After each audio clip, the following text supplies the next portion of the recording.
Pada musim mudik Lebaran tahun ini, terjadi lonjakan dalam jumlah penumpang yang sangat tinggi. Setelah 2 tahun sebelumnya tidak diperbolehkannya mudik Lebaran oleh pemerintah, disebabkan karena adanya pandemi COVID, maka tahun ini, masyarakat berbondong-bondong mudik ke kampung halamannya, untuk bersilaturahmi dengan sanak keluarga. Lonjakan jumlah pemudik pada tahun ini, sebenarnya sudah diprediksi sebelumnya. Bahkan pemerintah sudah memberi bantuan antisipasi, dengan menyelenggarakan banyak mudik gratis, untuk membantu para pemudik, agar dapat kembali ke kampung halamannya.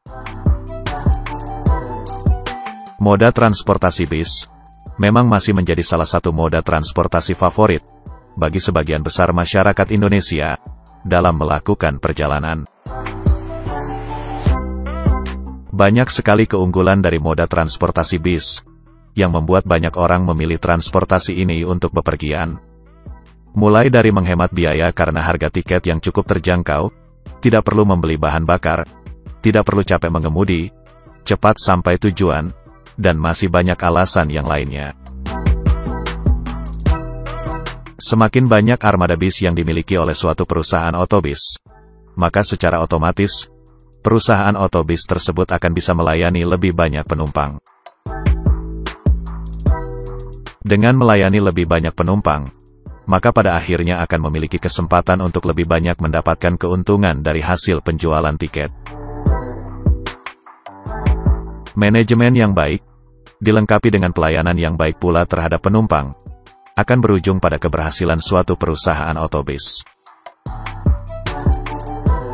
Pada Lebaran tahun ini, tercatat banyak perusahaan otobis yang mengerahkan seluruh armada bisnya dalam mengangkut para pemudik.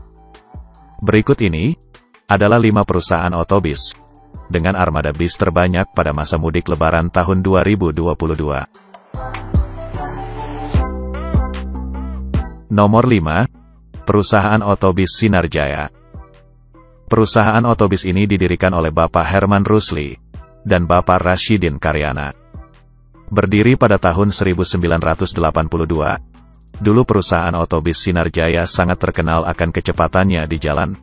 Namun seiring berjalannya waktu, untuk alasan keamanan dan keselamatan, pihak PO Sinar Jaya membuat peraturan bagi pengemudinya, agar tidak memacu kendaraannya dengan kecepatan di atas rata-rata, sehingga perusahaan ini mengambil kebijakan untuk menjatah bahan bakar bagi armada bisnya. Hal ini dilakukan agar driver tidak memacu kencang bisnya. Pada musim mudik Lebaran tahun ini, Sinar Jaya mengerahkan kurang lebih 1.200 armada bis.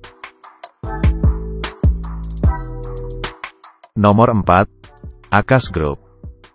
Perusahaan otobis ini berasal dari Provinsi Jawa Timur, dan tentunya bagi sobat traveler yang berasal dari Jawa Timur, sudah pasti kenal dengan perusahaan otobis yang satu ini. Perusahaan otobis Akas memang banyak mengoperasikan armada bisnya di sekitar wilayah Jawa Timur. Pada musim mudik Lebaran tahun ini, armada bis yang diterjunkan oleh Akas Group untuk angkutan mudik Lebaran berjumlah kurang lebih 1.500 armada bis. Nomor 3, Hiba Group. Perusahaan otobis ini didirikan oleh Bapak Hermawan Singgih pada tahun 1949.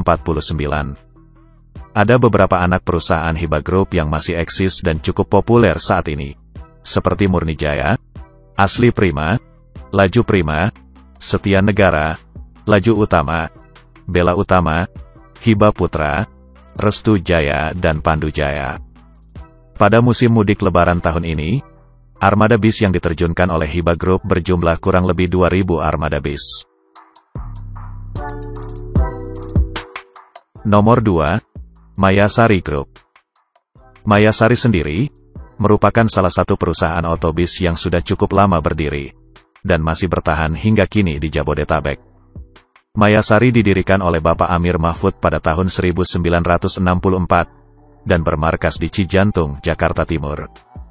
Beberapa perusahaan otobis yang tergabung dalam Mayasari Group adalah Prima Jasa, Karunia Bakti, MGI, CBU, dan Doa Ibu. Tidak tanggung-tanggung, dalam musim mudik Lebaran tahun ini, Mayasari Group menerjunkan kurang lebih 2.300 armada bis. Nomor 1. Perum Damri. Perum Damri merupakan singkatan dari Perusahaan Umum Jawatan Angkutan Motor Republik Indonesia. Banyak terjun di daerah-daerah pedalaman Indonesia. Dan pada rute perintis, Damri menerjunkan lebih dari 5.000 unit bis pada musim mudik Lebaran tahun ini.